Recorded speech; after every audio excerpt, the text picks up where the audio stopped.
Nous avons pu échanger sur l'évolution de la situation au Burundi, parce que je n'étais pas venu au Burundi depuis une vingtaine d'années. Donc bien évidemment, les choses ont beaucoup évolué depuis en matière d'accès au traitement pour les patients qui ont besoin d'être traités, les patients atteints de l'infection VIH.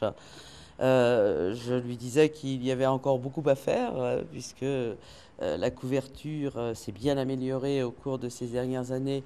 grâce à l'engagement du gouvernement et grâce aux efforts internationaux, mais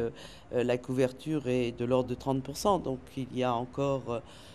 beaucoup de travail pour arriver à un accès universel, à arriver à l'élimination de la transmission de la maman à l'enfant du virus. Nous avons parlé de l'engagement du Burundi, de comment, quels seraient d'autres mécanismes pour que le Burundi démontre son engagement de façon encore plus forte au niveau international, étant donné que ça va être un élément très fort pris en considération par les bailleurs de fonds internationaux,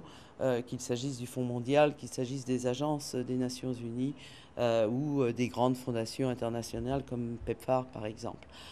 Donc, nous avons évoqué de nouveaux mécanismes de taxes, par exemple, qui pourraient, à l'instar de la France et du message de notre président François Hollande, eh bien, être mis en place aussi par le gouvernement s'il le souhaite.